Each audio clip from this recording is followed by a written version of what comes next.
ଏହି ଭିଡ଼ିଓରେ ଆମେ କଭରେଜ କରିବା ୟୁନିଟ୍ 3 ଯାହାକି ଆପଣଙ୍କ ରହିଛି approaches to understanding the nature of intelligence ଯେଉଁଥିରେ କି ଆମେ କଭରେଜ ଆପଣଙ୍କର କରିବା ଗୋଲଫର୍ଡଙ୍କର ଥିଓରି, ହାୱାର୍ଡ ଗାର୍ଡନରଙ୍କର ଥିଓରି, ଥର୍ଷ୍ଟନଙ୍କ ଥିଓରି, ଷ୍ଟେନବର୍ଗ, ଭାଇଗଟ୍ସ୍କି ଏମାନଙ୍କର ଥିଓରିକୁ କଭରେଜ କରିବା। या पूर्वर आम ऑलरेडी थ्योरीज ऑफ डेवलपमेंट को पढ़ीचे एरिक्सन, पियाजे, चम्स्की, कोलबर्गर थ्योरी एवं ता सहित ग्रोथ आउट डेवलपमेंट मध्य। ठीक अच्छे, तो एथिरे मु आपणकर एई सेक्शन टाको कवरेज करिवि एवं यार परवर्ती सेक्शन रे याकु मा कवरेज करिवा। सो फर्स्ट ऑफ ऑल आमे आपणकर जिवा चलंतु गोल्फर्डଙ୍କର थ्योरी को आपणकर जिवा। ठीक अच्छे, आपण चाहिले नोट करि पारिबे। ठीक अच्छे, एवं यार सबु क्लास ऑलरेडी आपणकर अपलोड अछि। आपण खाली सिंपली एप्लिकेशन को ओपन करिवे, ओपन कला परे देखिबे वीडियो फोल्डर रे सबु जिंस आपणकर सिस्टमैटिकली ऑर्डर रे रहिछि। ठीक अछि, सो गोल्फर्ड आपणकर कोन करिथिले ना, गोल्फर्ड आपणकर मु आपणको पूरा एनिमेशन माध्यम रे मु आपणको देखैबी। ठीक अछि, गोल्फर्ड आपणकर कोन करिथिले। ठीक अछि, सो आमे गोल्फर्डଙ୍କ संपर्क रे पढिबा। ठीक अछि, देखंतु ये होचंती आपणकर जॉय पॉल गोल्फर्ड। ठीक अछि, his interest in individual differences started from his childhood when he observe the differences in ability among the members of his own family.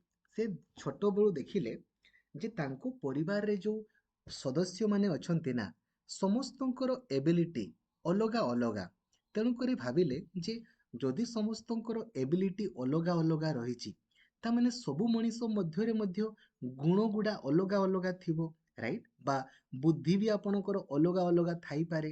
तेणु करी से कोन कले ना, तेणु करी आपणकर गोल्फर्ड आपणकर कोन कले देखंतु एमिति आपणकर तांकर किछि प्रिंसिपल देले। ठीक अछि, कोन कोन आपण लिखिबे, ऑपरेशन रहिला, प्रोडक्ट रहिला, देन आपणकर कंटेंट रहिला, गुटे गुटे मु आपणको देखैबी। ठीक अछि, सो देखंतु आगो लिखंतु आपण 5 टाइप्स ऑफ ऑपरेशन। ऑपरेशन को से कोन कले ना पांचो भाग रे डिवाइड कले। कोन कोन, नंबर 1 आपणकर cognition, then memory, then divergent production, convergent production एवं आपणकर इभालुएशन।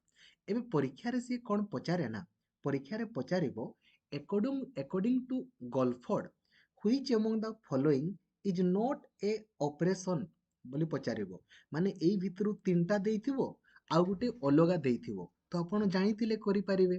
तो cognition, memory, divergent production, convergent production आउ इभालुएशन, एई पांचोटी जिंस आपणकर गोल्फर्ड आपणकर कहिथिले। तो मु आपणको गुटे गुटे आपणकर बुझौछि। ठीक अछि, कॉग्निशन आपणकर कहिले आपणकर कोन ना द प्रोसेस ऑफ देखंतु मु आपनको कॉग्निशन कहिला आगो मु जोजला। कॉग्निशन आपणकर कहिले, कॉग्निशन माने तो आपणकर नॉलेज बा ज्ञान को आमे कहि थाउ बा इंटेलेक्चुअल मध्ये कहि थाउ।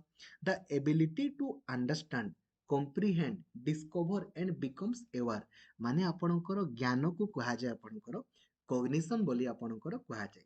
देन मेमोरी कहिले कोन, the ability to memorize information, जहा द्वारा आपण जिंस गुडा को मने रखंती ताकू आपणकर कहा जाय मेमोरी बोली आपणकर कहा जाय।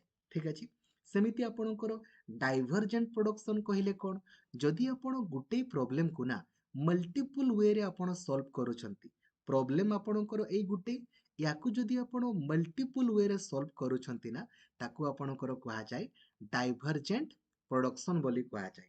आ कन्वर्जेंट कहिले कोन, जदि आपण मु जेमितिका आपणको कहिली आपण खाली सेमितिका वे रे ही करूछंती, the process of deducing a single solution to a problem, गुटे प्रॉब्लम को धरा जाऊ मु जेमिति सिखैली आपण खाली सेमितिका वे रे ही करूछंती, ताकू आपणकर कहा जाय कन्वर्जेंट प्रोडक्शन बोली कहा जाय।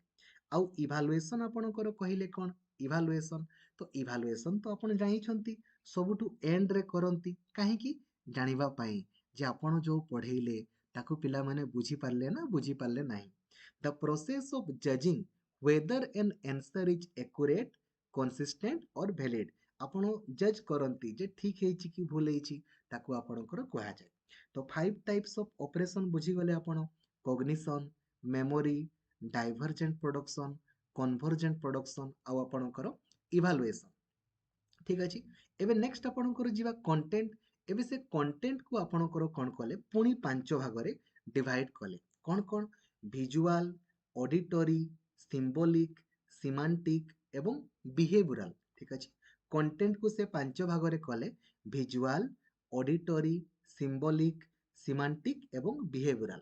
विजुअल आपणकर कहले कोन देखंतु कि आपण जोटा देखंती आ information arising from stimulating on the retina in the form of an image। जोटा को आपण देखि कि आपण जानती ताकू आपणकर कहा जाए विजुअल बोली कहा जाए। सेमती ऑडिटरी कहले कोन जोटा को आपण सुनी कि जानती information arising from stimulation of the cochlea of the ear as image सुनी कि कले आपणकर ऑडिटरी। सेमती सिंबॉलिक कहले कोन जोटा गोटे साइन को जेमती आपणकर राइट लेफ्ट गोटे साइन को देखिकी आपण जोड़ा बुझंती ना ताकू सिंबॉलिक बोली कहा जाए। इंफॉर्मेशन परसिव्ड एज सिंबल्स और science that have no meaning by themselves, for example Arabic numeral or the letter of an alphabet। ठीक अछि। तो सिंबल रो आपणकर सिंबॉलिक। नेक्स्ट आपणकर रहला सिमांटिक। सिमांटिक आपणकर कहले कोन ना इंफॉर्मेशन परसिव्ड इन वर्ड्स और sentences whether oral, written or silently in one's mind। ठीक अछि। जो इनफॉरमेशन टा आपणकर सेंटेंस आकारे किंबा वर्ड आकारे किंबा आपण लेखा आकारे किंबा डायरेक्टली माइंड रे आपणकर आसे ताकू हमें सिमांटिक बोली आपणकर कहि थाउ। ठीक अछि। आउ बिहेवियरल कहले कोन गोटे लोकर बिहेवियर को देखिकी आपण जोटा सिखंती बा जानंती सेटा होची आपणकर बिहेवियरल आपणकर आउ। ठीक अछि। ताले आपण जानि गले कंटेंट आपण जानि गले। एबे नेक्स्ट आपणक पई जिबा। ठीक अछि। कंटेंट आपण जानि गले। एबे नेक्स्ट देखंतु नेक्स्ट एबे नेक्स्ट आपणकर कंटेंट गला। एबे आपणकर प्रोडक्ट्स। तो प्रोडक्ट्स आपणकर 6 प्रकार। ठीक अछि। गोटे होची यूनिट, गोटे क्लास, रिलेशन, सिस्टम, ट्रांसफॉर्मेशन एवं इम्प्लिकेशन। तो गोटे गोटे हमें देखिबा। यूनिट आपणकर कहले कोन। ठीक अछि। यूनिट आपणकर कहले कोन ना यूनिट होची represents a single item of information. आपण जेमति जानि चंती यूनिट 1 धरा जो यूनिट 1 आपण पढुचंती सेठी कोन अछि कहिलो सेठी केवल ता संपर्क रे ही आपणकर बहु जिंस लेखा हेची। तो यूनिट कहले आपणकर represents a single item of information. सेमिति क्लास आपणकर कहले कोन a set of item that share some attributes. ठीक अछि। किछि जिंस मानकर समाहार को हमें कोन बोली कहि थाउ ना क्लास बोली हमें कहि थाउ।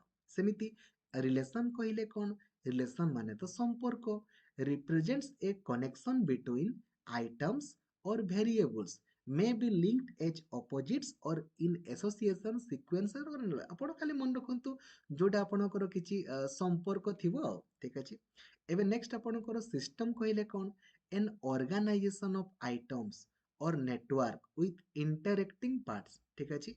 आपणकर जहाँ माध्यम रे सिस्टम रे कोन हुए कहले जहाँ माध्यम रे जिंस गुडा परस्पर सहित संपर्कित होई थाए ताकू हमें सिस्टम बोली हमें कहि थाउ।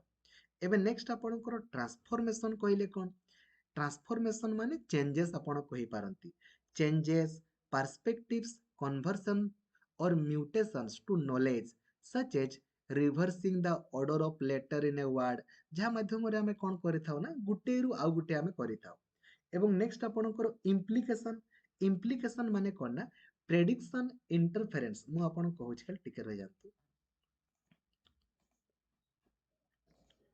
ठीक अछि। सो नेक्स्ट होची आपणकर इम्प्लिकेशन। इम्प्लिकेशन माने कोन ना आपण कहि पारंती प्रेडिक्शन इन्फरेंसेस कॉन्सिक्वेंसेस और एंटीसिपेशन ऑफ नॉलेज। इम्प्लिकेशन माने आपण एमिति भी कहि पारंती जोटा को आपण धरा जो किछि अनुमान करिकि कहउचंती बा प्रेडिक्ट करिकि कहउचंती ताकू आपणकर इम्प्लिकेशन बोली कहा जाय।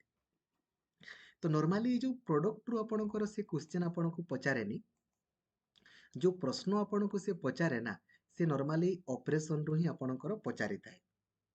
ठीक अछि। ऑपरेशन रो ही मैक्सिमम प्रश्न आपको से पचारे। ठीक अछि। नेक्स्ट आपको जो रहिला आपणकर जो लास्ट पार्टटा आपणकर रहिला। ठीक अछि। ए जो लास्ट पार्टटा आपणकर मु आपनको देखैया पई चाहिबी आपणकर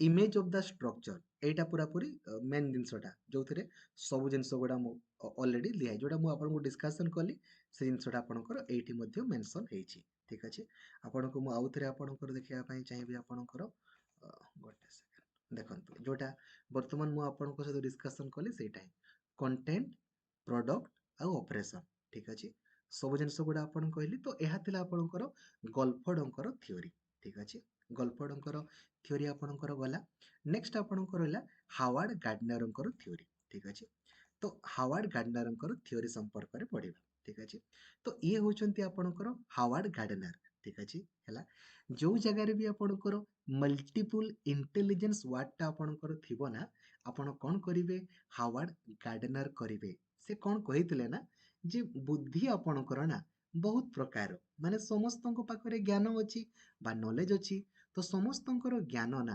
अलगा अलगा प्रकार से कौन करथिले ना हमर इंटेलिजेंस को से 8 भागरे क्लासिफाई करथिले ठीक अछि से कहउथिले जे समस्तଙ୍କର ज्ञान अलगा अलगा तेणु करी ताकू मल्टीपल इंटेलिजेंस बोली कहा जाए तो जो जगह रे भी मल्टीपल इंटेलिजेंस थ्योरी कहिथिबो ना आपण कोन करिवे हावार्ड गार्डनर आपण करिवे ठीक अछि तो चलंतु से कहा संपर्क रे कहिथिले देखंतु आपण चाहिले याकू लेखि जानिछंती एई 8 प्रकार इंटेलिजेंस संपर्क रे से कहिथिले कोन कोन bodily kinesthetic interpersonal intrapersonal then linguistic logical mathematical naturalistic एवं विजुअल स्पाशियल तो गुटे गुटे मु आपनको बुझेइबी ठीक अछि चलंतु सो फास्ट ऑफ ऑल आपनको लिंग्विस्टिक आपणकर लैंग्वेज रु आपणकर कोन ना लिंग्विस्टिक आपण देखिबे किछि किछि लोक थांती जो माने बहुत ही सुंदर भाबरे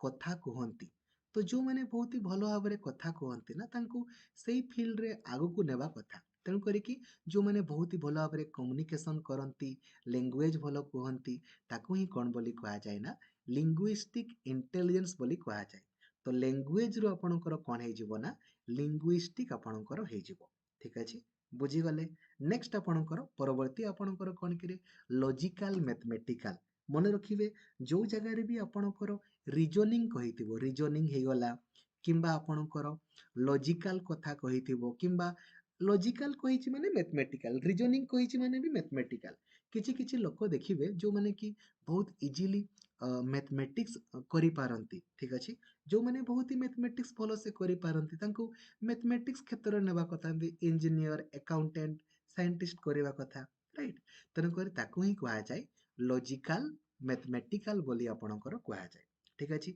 जो माने भलो कथा कहंती ताकू हमें कोन कहिले लिंग्विस्टिक बोली कहिले जो माने भलो मैथमेटिक्स करंती ताकू हमें कोन बोली कहिले ना आपणकर लॉजिकल मैथमेटिकल बोली हमें कहिले लॉजिकल मैथमेटिकल ठीक अछि एबे नेक्स्ट आपणकर जिबा एडा भारबाल स्पाशियल नु एक्चुअली विजुअल स्पाशियल आपण करिवे विजुअल स्पेशियल ठीक अछि विजुअल स्पाशियल कहले कोन ना किछि किछि पिला आपणकर देखिबे बहुत ही सुंदर भाबरे ड्राइंग करंती देखिबे ना बहुत सुंदर ड्राइंग करंती ठीक अछि तो ताकू ही हमें कोन बोली कहिताउ ना विजुअल स्पाशियल बोली हमें कहिताउ ठीक अछि तो तांकू हमें सेही क्षेत्र रे आकू नेबा दरकार ड्राइंग क्षेत्र रे फोटोग्राफ चार्ट करि पारंती तांकू आर्टिस्ट आर्किटेक्ट सेलर बोली हमें कहिताउ ठीक अछि नेक्स्ट आपणकर बॉडीली काइनेस्थेटिक कहले कोन ना जोठी हमें कोरी कोरी सिखि थाउ माने गुटे कामटा को हमें निजे निजे करू देन हमें सिखि थाउ ताकू ही कहा जाए बॉडीली काइनेस्थेटिक बोली हमें कहि थाउ this is the ability to use parts or the whole body to solve the problem तो जोठी हमें निजरो बॉडी मूवमेंट करी कि हमें सिखि थाउ ताकू कहा जाए बॉडीली काइनेस्थेटिक बोली हमरो कहा जाए ठीक अछि चलिबो नेक्स्ट आपणकर म्यूजिकल ठीक अछि म्यूजिकल माने कोन किछि किछि लोक देखिबे बहुत सुंदर भाबरे गीत गाइबा को भलो पांती तो ताकू आपणकर कहा जाए म्यूजिकल बोली कहा जाए तांकर गुण कोन अछि कहलो तांकर बुद्धि आपणकर म्यूजिकल रहिछि म्यूजिक रु म्यूजिकल ठीक अछि तो म्यूजिकल इंटेलिजेंस बोली हमें कहिताउ नेक्स्ट आपणकर इंट्रा मन रखिबोरे इंट्रा माने होछि निजे निजे सेल्फ ଜଣକୁ ବୁଝେଇଲେ ଧରାଯାଉ ଆପଣ ଖାଲି ନିଜ ବିଷୟରେ ଚିନ୍ତା କରୁଛନ୍ତି ନା ଦେନ୍ ତାକୁ କୁହାଯିବ इंट्रापर्सनल इंटेलिजेंस बोली आपणकर कुहाଯିବ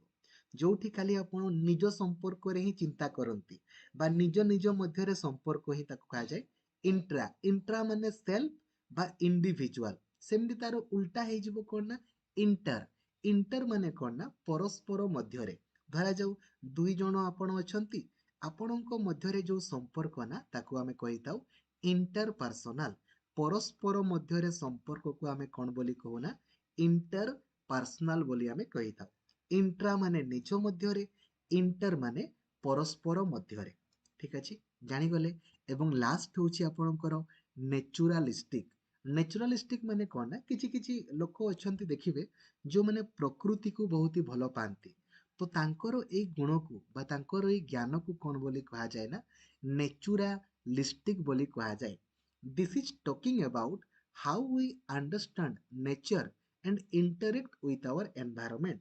आमे हमर परिवेश को बहुत ही भलो पाई थाउ ताकू कहा जाय आपनकर नेचुरालिस्टिक बोली हमर कहा जाय ठीक अछि तो हावर्ड गार्डनरकर मल्टीपल इंटेलिजेंस थ्योरी रे एतकी आपनकर थिला एबे नेक्स्ट आपनकर जिबा चलंतु आमे थर्स्टनकर स्टेनबरकर आमे थ्योरी को आपनकर जिबा ठीक अछि थर्स्टन एवं स्टेनबरकर आपनकर थिबा ठीक अछि तो गुटे गुटे आपनकर देखिबा ठीक अछि आगो आपनकर टिके आमे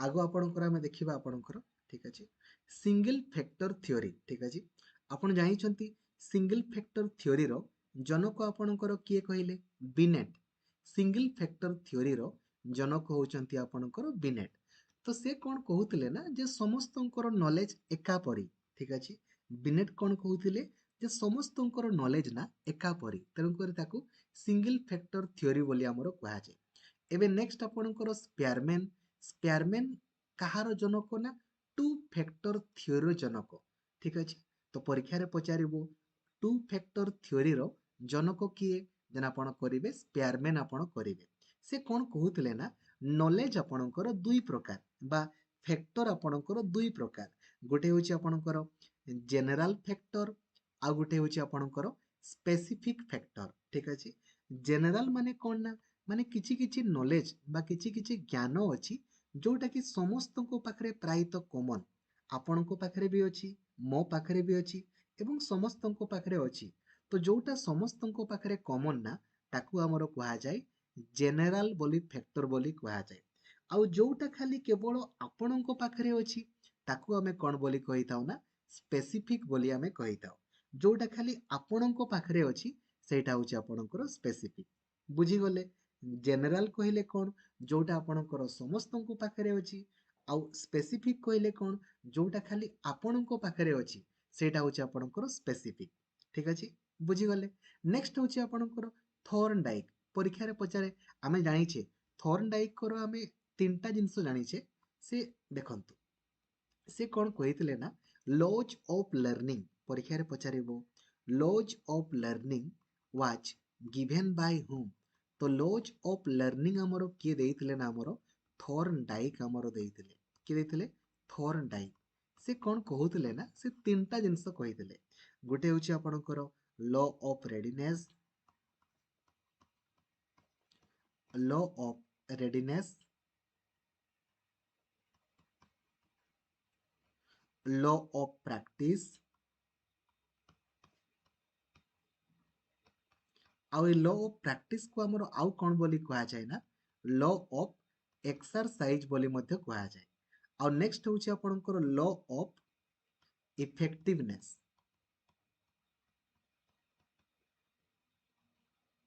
ठीक अछि बा लॉ ऑफ इफेक्ट भी आपण कहती ठीक अछि तो से कोन कहउतिले देखंतु से कहउतिले जे जेते बेडी भी आपण कोनोसी भी काम को करिवे ना आगो आपण रेडी हेवा दरकार जदि आपण फिजिकली किमा मेंटली रेडी नहांती ना बा धरा जो आपण किछि प्लान करि नहांती आ से कामटा को करिवे ना देन सफलतार चांस बहुत ही कम अछि तेणु करी आगो आपण रेडी हेवा दरकार माने गोटे जिनसटा को करिवा पूर्वरु ना आपण प्लान करिवा निहाती दरकार आगो आपण प्लान कले तापरे जो प्लान ता आपण करिसंती ना ताकू आपण बारंबार प्रैक्टिस करिवा भी दरकार धरा जाओ आपण प्लान करिसंती गुटे ଆଉ କାମ କରୁଛନ୍ତି ଆଉ ଗୋଟେ, ଦେନ୍ ତାର କିଛି ଭ୍ୟାଲୁ ରହିବ କି?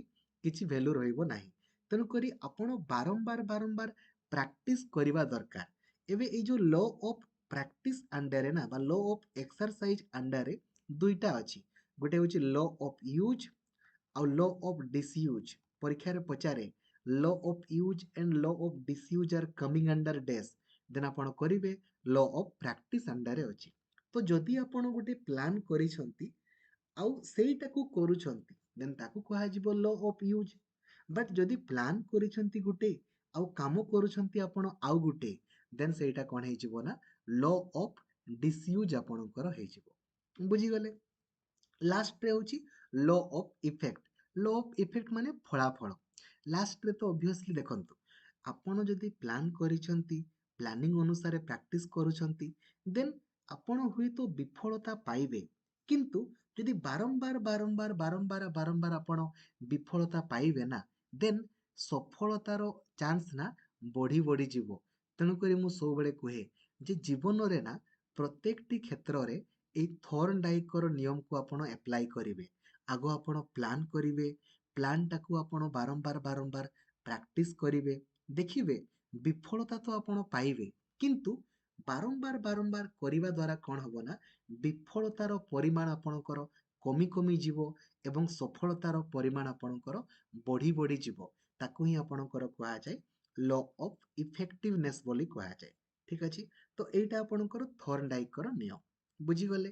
ଏବେ ସେ ଆପଣଙ୍କର ଆଉ କ'ଣ ଦେଇଥିଲେ ନା ସେ ଆମର ମଲ୍ଟି ଫ୍ୟାକ୍ଟର ଥିଓରି ମଧ୍ୟ ଜନକ। ସେ କ'ଣ କହୁଥିଲେ ଦେଖନ୍ତୁ, Thorndike believe that there was nothing like general ability. Each mental activity requires an aggregate of different sets of capability. ସେ କହୁଥିଲେ ବହୁତ ସାରା ଫ୍ୟାକ୍ଟର ରହିଛି, ତେଣୁକରି ଗ୍ରୁପ ଫ୍ୟାକ୍ଟରର ଜନକ ଆପଣଙ୍କର କିଏ ନା ମଲ୍ଟି ଗ୍ରୁପ ଫ୍ୟାକ୍ଟର ତ ଆପଣଙ୍କର ଅଲଗା, ମଲ୍ଟି ଫ୍ୟାକ୍ଟରର ଜନକ ହେଉଛନ୍ତି ଥର୍ନଡାଇକ୍। ଠିକ୍ ଅଛି? ସେ କ'ଣ ସବୁ ଫ୍ୟାକ୍ଟର କହୁଥିଲେ ଦେଖନ୍ତୁ, ସେ କହୁଥିଲେ ଲେଭେଲ। ଲେଭେଲ କହିଲେ କ'ଣ ନା ଡିଫିକଲ୍ଟି ଲେଭେଲ। ଦେଖନ୍ତୁ, ସମସ୍ତ ଡିଫିକଲ୍ଟି ଲେଭେଲ ଅନୁସାରେ ସମସ୍ତେ ପ୍ରୋବ୍ଲେମକୁ ସଲ୍ଭ କରନ୍ତି। କିଛି କିଛି ଲୋକମାନେ ଇଜିଲି କରିଦିଅନ୍ତି, ଆଉ କିଛି କିଛି ଲୋକଙ୍କୁ କରିବା ପାଇଁ ସମୟ ଲାଗେ। ତାକୁ ହିଁ ଲେଭେଲ ବୋଲି ଆପଣଙ୍କର କୁହାଯାଏ। ରେଞ୍ଜ କହିଲେ କ'ଣ ନା refers to a number of task at any given degree or difficulty. ଯଦି ଧରାଯାଉ ରେଞ୍ଜ ମାନେ ଏତିକିରୁ ଏତିକି ଭିତରେ ଆପଣ କେତେଟା କରିପାରୁଛନ୍ତି, ତାକୁ ରେଞ୍ଜ ବୋଲି କୁହାଯାଏ। ଆଉ ଏରିଆ କହିଲେ କ'ଣ, ଆପଣ ଦେଖିବେ ସମସ୍ତେ ସବୁ ଏରିଆରେ ବା ସବୁ କ୍ଷେତ୍ରରେ ଫିଟ୍ ନଥାନ୍ତି। କିଏ କିଏ ଗଣିତରେ ଭଲ କରନ୍ତି, କିଏ କିଏ ଆପଣଙ୍କର ସାଇନ୍ସରେ ଭଲ କରନ୍ତି, ତେଣୁ କରିକି ଏରିଆ ମଧ୍ୟ। ସ୍ପିଡ୍ ସେମିତି, ସ୍ପିଡ୍ କହିଲେ କେହି କେହି ଆପଣଙ୍କର ଜଲ୍ଦି କରନ୍ତି, କେହି କେହି ଆପଣଙ୍କର ଧୀରେ କରନ୍ତି ବା ଲେଟ୍ରେ କରନ୍ତି, ତାକୁ ସ୍ପିଡ୍ ବି କୁହାଯାଏ। ତ ଏଇଟା ଆପଣଙ୍କର। ତ ମଲ୍ଟି ଫ୍ୟାକ୍ଟର ଥିଓରିର ଜନକ ଆପଣଙ୍କର କିଏ ନା ଥର୍ନଡାଇକ୍। ଏବେ ନେକ୍ସଟ ଆପଣଙ୍କର ଗ୍ରୁପ ଫ୍ୟାକ୍ଟର, ଯୋଉଟା ଗ୍ରୁପ ଆମର ଯୋଉଟା ସିଲାବସରେ ଆପଣଙ୍କର ମେନସନ ହେଇଛି ଥର୍ଷ୍ଟନ। ତ ଗ୍ରୁପ ଫ୍ୟାକ୍ଟର ଥିଓରିର ଆପଣଙ୍କର ଜନକ ଆପଣଙ୍କର କିଏ ନା ଆପଣଙ୍କର ଥର୍ଷ୍ଟନ। ଥର୍ଷ୍ଟନ ଆପଣଙ୍କର କ'ଣ କହୁଥିଲେ କିନ୍ତୁ ସେ ଆପଣଙ୍କର ଏଇ ସବୁ ଆପଣଙ୍କର 6ଟି ଫ୍ୟାକ୍ଟର ସମ୍ପର୍କରେ କହୁଥିଲେ। 6ଟି ଫ୍ୟାକ୍ଟର କ'ଣ କ'ଣ? The number factor. ଆପଣ ଦେଖିବେ ନମ୍ବର ଫ୍ୟାକ୍ଟର କହିଲେ କ'ଣ ନା କିଛି କିଛି ଲୋକମାନେ ବହୁତ ଇଜିଲି କାଲକୁଲେସନ କରନ୍ତି। ଠିକ୍ ଅଛି? ଭାର୍ବାଲ ଫ୍ୟାକ୍ଟର, ଭାର୍ବାଲ ଫ୍ୟାକ୍ଟର ମାନେ କିଛି କିଛି ଲୋକମାନେ ବହୁତ ଜଲ୍ଦି ଆପଣଙ୍କର କଥାବାର୍ତ୍ତା କରନ୍ତି। The space factor, space factor କହିଲେ କ'ଣ ନା involve in any task in which the subject manipulates the imaginary object in space. Space factor ମାନେ ଆପଣ କହିପାରନ୍ତି, ଠିକ୍ ଅଛି, ଗୋଟେ ଆପଣ କାମ ଦେଲେ, ଯୋଉ କାମଟାକୁ ନା ଯୋଉ କାମରେ ଆପଣଙ୍କର ଠିକ୍ ଅଛି ସିଏ ଟିକେ ସମୟ ନିଅନ୍ତି ଆପଣଙ୍କର କରିବା ପାଇଁ। ମେମୋରି ଫ୍ୟାକ୍ଟର ମାନେ କ'ଣ? ଦେଖିବେ କିଛି କିଛି ଲୋକମାନେ ବହୁତ ଇଜିଲି ମନେ ରଖନ୍ତି, ଆଉ କିଛି କିଛି ଲୋକମାନେ ଆପଣଙ୍କର ଭୁଲି ଯାଆନ୍ତି। ଠିକ୍ ଅଛି? Word fluency factor, word fluency factor ଆପଣଙ୍କର କହିଲେ କ'ଣ? ଦେଖିବେ କିଛି କିଛି ଲୋକମାନେ ବହୁତ ଫ୍ଲୁଏଣ୍ଟଲି କଥା କୁହନ୍ତି, ଆଉ କିଛି କିଛି ଲୋକମାନେ ଫ୍ଲୁଏଣ୍ଟଲି କହିପାରନ୍ତିନି, ଟିକେ ରହିଯାଆନ୍ତି। ନେକ୍ସଟ ହେଉଛି ରିଜନିଂ ଫ୍ୟାକ୍ଟର। ରିଜନିଂ ଫ୍ୟାକ୍ଟର ଆପଣଙ୍କର କହିଲେ କ'ଣ ନା କିଛି କିଛି ଲୋକମାନେ ଆପଣ ଦେଖିବେ ମାନେ ଆପଣ କହିପାରନ୍ତି କମ୍ପାରିଜନ ଇଜିଲି କରିପାରନ୍ତି। ଦୁଇ ୟା ଆଉ ୟା ମଧ୍ୟରେ ଯୋଉ ସମ୍ପର୍କ, ୟା ଆଉ ୟା ମଧ୍ୟରେ କ'ଣ ହବ, ତାକୁ ରିଜନିଂ ଫ୍ୟାକ୍ଟର ବୋଲି କୁହାଯାଏ। ତ ଆପଣଙ୍କୁ ଖାଲି ମନେ ରଖିବାର ଅଛି ଗ୍ରୁପ ଫ୍ୟାକ୍ଟର ଥିଓରିର ଜନକ କିଏ, ଆପଣଙ୍କର ଥର୍ଷ୍ଟନ୍ ସେ ଆପଣଙ୍କର ଏଇ ସବୁ ଗ୍ରୁପ ବିଷୟରେ ସେ କହିଥିଲେ। Number factor, verbal, space, memory, word fluency ଏବଂ ରିଜନିଂ ଫ୍ୟାକ୍ଟର ସମ୍ପର୍କରେ କହିଥିଲେ। ଗୋଲଫୋର୍ଡ ସମ୍ପର୍କରେ ଆମେ ଅଲରେଡି ପଢିଲେ। କଣ୍ଟେଣ୍ଟ, ପ୍ରଡକ୍ଟ, ଅର୍ଗାନାଇଜେସନ ପଢିଲେ ଅଲରେଡି ଆପଣଙ୍କର। ଠିକ ଅଛି। ଏବେ ନେକ୍ସଟ ଆପଣଙ୍କର ରହିଲା ଆପଣଙ୍କର ଠିକ ଅଛି ହାୱାର୍ଡ ଗାର୍ଡନର ସମ୍ପର୍କରେ ମଧ୍ୟ ଆମେ ଅଲରେଡି ଆପଣଙ୍କର ପଢିଲେ। ପରୀକ୍ଷାରେ ବେଳେବେଳେ ପଚାରେ ଏଇ ଯୋଉ ଫ୍ରେମ୍ସ ଅଫ ମାଇଣ୍ଡ ଏଇ ବହିର ଲେଖକ ଆପଣଙ୍କର କିଏ? ତ ଫ୍ରେମ୍ସ ଅଫ ମାଇଣ୍ଡର ଲେଖକ ଆମର ହାୱାର୍ଡ ଗାର୍ଡନର। ଠିକ ଅଛି। ଏବେ କେଟେଲ କଣ କହିଥିଲେ? କେଟେଲ ପରୀକ୍ଷାରେ ପଚାରେ ଯେ fluid and crystallized theory was given by whom? ଠିକ ଅଛି। fluid and crystallized theory was given by whom? ନା କେଟେଲ। କେଟେଲ ଆପଣଙ୍କର ୟା ସମ୍ପର୍କରେ କହିଥିଲେ। The fluid aspect of this theory says that intelligence is a basic capacity due to genetic potentiality while this is affected by the past and new experience। ଠିକ ଅଛି। ସେ କହୁଥିଲେ କଣ କହିଲେ? ସେ କହୁଥିଲେ ଆପଣଙ୍କର ଯେ ଆମର ଯୋଉ ଜ୍ଞାନ ନା ବା ଆମର ଯୋଉ ନଲେଜ ନା ସେ କଣ ହୁଏ କହିଲେ? ସେ ଆପଣଙ୍କର ପୂର୍ବ ଅନୁଭୂତି ଅନୁସାରେ ଆପଣଙ୍କର ଏଫେକ୍ଟ ହୁଏ। ଧରାଯାଉ ଆପଣଙ୍କର ଯାହା ବି କିଛି ପୁରୁଣା ସ୍ମୃତି ରହିଛି ସିଏ ଆପଣଙ୍କର ନଲେଜକୁ ନା ପ୍ରଭାବିତ କରେ। ଠିକ ଅଛି। ଏବଂ କ୍ରିଷ୍ଟାଲାଇଜ ଥିଓରି କହିଲେ କଣ? The crystallise theory is a capacity resultant of experience learning and environment. Crystallise theory କଣ କୁହେ ନା ଯେ ଆମେ ଯାହା କିଛି ବି ଶିଖୁଛେ ଆମର ଏକ୍ସପେରିଏନ୍ସରୁ ଆମେ ଶିଖୁଛେ ବା ଆମର ଏନଭାୟରନମେଣ୍ଟରୁ ଶିଖୁଛେ। ବୁଝିଗଲେ ନା? ଫ୍ଲୁଇଡ ଥିଓରି କଣ କୁହେ ନା? ଫ୍ଲୁଇଡ ଥିଓରି କୁହେ ଯେ ଆମର ନଲେଜ ନା ଆମର ଯୋଉ ଜ୍ଞାନ ରହିଛି ସେଇଟା କହିଲେ କଣ? ଫ୍ଲୁଇଡ ଥିଓରି କୁହେ ଯେ ଆମ ଭିତରେ ଏମିତି କିଛି ଶକ୍ତି ରହିଛି ଯାହା ଦ୍ୱାରା ଆମେ ଆମର ପୂର୍ବ ଅଭିଜ୍ଞତା ଗୁଡାକୁ ମନେ ରଖୁ। ସେଇଟା ହଉଛି ଫ୍ଲୁଇଡ ଥିଓରି। ଆଉ କ୍ରିଷ୍ଟାଲାଇଜ ଥିଓରି କଣ କୁହେ ନା ଆମେ କେମିତି ଶିଖୁ ନା ନିଜର ଅଭିଜ୍ଞତାରୁ ଲର୍ନିଂ ବା ଏନଭାୟରନମେଣ୍ଟରୁ ଆମେ ଶିଖିଥାଉ। ଏଇଟା ହଉଛି କ୍ରିଷ୍ଟାଲାଇଜ ଆପଣଙ୍କର ଥିଓରି। ତା ଫ୍ଲୁଇଡ ଆଉ କ୍ରିଷ୍ଟାଲାଇଜ ଥିଓରି ଆପଣ ଜାଣିଗଲେ ଆପଣଙ୍କର। ଷ୍ଟେନବର୍ଗର ଥିଓରି ନେକ୍ସଟ ଆପଣଙ୍କର କଣ ରହିଛି? ଷ୍ଟେନବର୍ଗର ଥିଓରି। ତ ଷ୍ଟେନବର୍ଗ ଆମର କଣ କରିଥିଲେ ନା ତିନିଟା ଜିନିଷ କହିଥିଲେ। ତ ପରୀକ୍ଷାରେ ପଚାରେ ଯେ ଟ୍ରାୟର୍ଚିକ ଥିଓରିର ଜନକ ଆପଣଙ୍କର କିଏ? ଟ୍ରାୟର୍ଚିକ ଥିଓରିର ଜନକ ହଉଛନ୍ତି ଆମର ଷ୍ଟେନବର୍ଗ। ସେ ତିନିଟା ଜିନିଷ କହିଥିଲେ। କଣ କହିଥିଲେ? ଆନାଲିଟିକାଲ, କ୍ରିଏଟିଭ, ଆଉ ଗୋଟେ ଆପଣଙ୍କର ପ୍ରାକ୍ଟିକାଲ। ଠିକ ଅଛି। ତ ଆନାଲିଟିକାଲ କଣ, କ୍ରିଏଟିଭ କଣ ଆଉ ପ୍ରାକ୍ଟିକାଲ କଣ ମୁଁ ଆପଣଙ୍କୁ କହୁଛି। Analytical intelligence is what we generally think of as academic ability. Analytical ଆପଣ ମ୍ୟାଥମେଟିକ୍ସରେ ସରି ରିଜନିଂରେ ଆପଣ ଆନାଲିଟିକ୍ସ କରିଥାନ୍ତି ନା ମାନେ ଏହା ଦ୍ୱାରା କଣ ହୁଏ ନା ଆମେ ପ୍ରୋବ୍ଲେମ ଗୁଡାକୁ ଆମେ ସଲ୍ଭ କରିଥାଉ। ଠିକ ଅଛି। ପ୍ରୋବ୍ଲେମ ଗୁଡାକୁ କଣ କରିଥାଉ ନା ସଲ୍ଭ କରିଥାଉ। ଠିକ ଅଛି। ଆନାଲଜି ଆପଣ ଶୁଣିଛନ୍ତି ରିଜନିଂରେ ପ୍ରୋବ୍ଲେମକୁ ସଲ୍ଭ କରିଥାଉ ନା ମାନେ ୟା ସହିତ ୟାର ଯୋଉ ସମ୍ପର୍କ ଏଥିରେ କଣ ହବ। ଠିକ ଅଛି। It enables us to solve problem and to acquire new knowledge। ଠିକ ଅଛି। କ୍ରିଏଟିଭ ମାନେ ତ ଆପଣ ଜାଣିଛନ୍ତି କ୍ରିଏଟିଭ କହିଲେ କଣ ନା ଯଦି ଆପଣ ଗୋଟେ ପ୍ରୋବ୍ଲେମକୁ ମଲ୍ଟିପୁଲ ୱେରେ ସଲ୍ଭ କରୁଛନ୍ତି ନା ଦେନ୍ ତାକୁ ଆମର କୁହାଯିବ କ୍ରିଏଟିଭ ବୋଲି କୁହାଯିବ। ଠିକ ଅଛି। Creative intelligence is defined by the abilities to cope with novel situation and to profit from experience. ତ ପରୀକ୍ଷାରେ ଆପଣଙ୍କୁ ପଚାରିବ ଯୋଉ ଜାଗାରେ ବି ଆପଣଙ୍କର ଡାଇଭରଜେଣ୍ଟ ଥିଙ୍କିଂ ୱାର୍ଡଟା ଆପଣଙ୍କର ଥିବ ନା ଦେନ୍ ଆପଣ କଣ କରିବେ? କ୍ରିଏଟିଭ କରିବେ। ଠିକ ଅଛି। ଦେନ୍ ପ୍ରାକ୍ଟିକାଲ କହିଲେ କଣ? ପ୍ରାକ୍ଟିକାଲ ମାନେ ଆପଣଙ୍କର ଯୋଉଟା ନିଜେ ନିଜେ ଆପଣ କରିଥାନ୍ତି ଆଉ ଯୋଉଟା ଆପଣ ନିଜେ ନିଜେ କରନ୍ତି।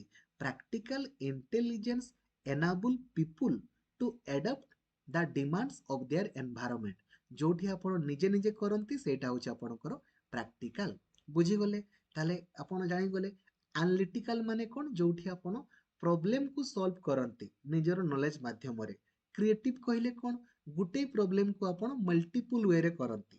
ଆଉ ପ୍ରାକ୍ଟିକାଲ ମାନେ କଣ? ଯୋଉଟାକୁ ଆପଣ ନିଜେ ନିଜେ କରନ୍ତି ସେଟା ହଉଛି ଆପଣଙ୍କର ପ୍ରାକ୍ଟିକାଲ। ଠିକ ଅଛି। ନେକ୍ସଟ ଆପଣଙ୍କର ଭାଇଗଟ୍ସକି। ଭାଇଗଟ୍ସକି ଆପଣଙ୍କର ଥିଓରିକୁ ଆମେ ଦେଖନ୍ତୁ। ଭାଇଗଟ୍ସକି ତ ଭାଇଗଟ୍ସକି ଆପଣଙ୍କର କାହାର ଜନକ ନା ଯୋଉ ଜାଗାରେ ବି ଆପଣଙ୍କର ସୋସିଆଲ ୱାର୍ଡଟା ଥିବ କିମ୍ବା କଲଚରାଲ ଆପଣଙ୍କର ୱାର୍ଡଟା ଥିବ ନା ଆପଣ କଣ କରିବେ? ଠିକ ଅଛି। ସୋସିଆଲ ୱାର୍ଡ ଥିବ କିମ୍ବା कल्चरल वर्ड आपणकर थिबो आपण आखि बुझिकी कौन करेंगे ना भाइगोट्स की आपण करेंगे। तो से कौन कहते ना जेते आपण समाज रे अधिक लोक मानक सहित मिलामिशा करेंगे ना सेते आपणकर ज्ञान बढ़ी बढ़ी जीवो। कौन कहते जेते अधिक आपण समाज रे लोक मानक सहित मिलामिशा करेंगे सेते ज्ञान आपणकर बढ़ी बढ़ी जीवो। तेणुक ताकू ही आपणकर कहा जाए सोशियो कल्चरल थ्योरी। ठीक अच्छे। तो भाई गोट्सकी ये कथा कहते से आपणकर कहते गोटे हूँ जेडेडी आपणकर आ गोटे जेडपीडी बेले बेले यार आपणकर फुल फॉर्म भी पचार। तो जेड ए डी रो फुल फॉर्म होची आपणकर जोन ऑफ एक्चुअल डेवलपमेंट। ठीक अच्छे। Zone of actual development. Zone of actual development कहले कौन जोटा आपण निजे निजे शिखती बा आपे आपे शिखती सेटा होची आपणकर जोन ऑफ एक्चुअल डेवलपमेंट। आउ जेडपीडी माने कौन जोन ऑफ प्रोक्सिमल डेवलपमेंट। ठीक अच्छे। जोन ऑफ प्रोक्सिमल डेवलपमेंट या माने कौन जोटा आपण काहारी साहाय्य नहीं कि शिखती बा मैक्सिमम आपणकर लर्निंग हुए। ठीक अच्छे। ताकू आपणकर कहा जाए जोन ऑफ प्रोक्सिमल डेवलपमेंट। आपे आपे शिखिले बा एका शिखिले जोन ऑफ एक्चुअल डेवलपमेंट। काहारी साहाय्य नहीं कि आपण मैक्सिमम शिखिले जोन ऑफ प्रोक्सिमल डेवलपमेंट। बुझिबारे किछि असुविधा नहीं। बुझी पारुछंती। नेक्स्ट आपणकर स्काफोल्डिंग। से कौन कहते ना स्काफोल्डिंग। स्काफोल्डिंग माने कौन ना धरा जाऊ गोटे पिलाटा गोटे काम करि पारुनी एबे ताकू आपण टिके हेल्प करिवे ना तो आपण जो ताकू ए जो टेम्पोरारी सपोर्ट दौ नाहांती कि टिके सपोर्ट टिके हेल्प कर पूरा पूरी नुहे खाली टिके आपण हेल्प करूछंती ताकू ही कौन बोली कहा जाए ना स्काफोल्डिंग बोली आपणकर कहा जाए। कौन बोली कहा जाए स्काफोल्डिंग बोली कहा जाए। नेक्स्ट आपणकर प्राइवेट स्पीच। प्राइवेट स्पीच आपणकर कहले कौन ना बेले बेले आपण देखिबे निज सहित निजे कथा हुअंती। ठीक अच्छे। Talk with yourself. ठीक अच्छे। आपण कौन हुअंती कहले निज सहित आपण निजे कथा हुअंती। तो आपण ए जो निज सहित निजे कथा हुअंती देखिबे ना एकुटिया रुहंती धन खाइथिबो एते एटा होची आपणकर प्राइवेट स्पीच बोली आपणकर कहा जाए। ठीक अच्छे। नेक्स्ट आपणकर होची एमकेओ। बेले बेले पचारे what is the full form of MKO more knowledgeable other. ता माने होची कौन ना जेते अधिक आपण लोक मानक सहित मिलामिशा करिवे ना सेते अधिक आपणकर ज्ञान बढ़ी बढ़ी जीवो। ताकू ही कौन बोली कहा जाए ना मोर नॉलेजेबल अदर बोली हमर कहा जाए। बुझा पड़ुची किछि असुविधा नहीं। ताले यह आपणकर थिला। ठीक अछि। सो यूनिट 3 आपणकर सरला।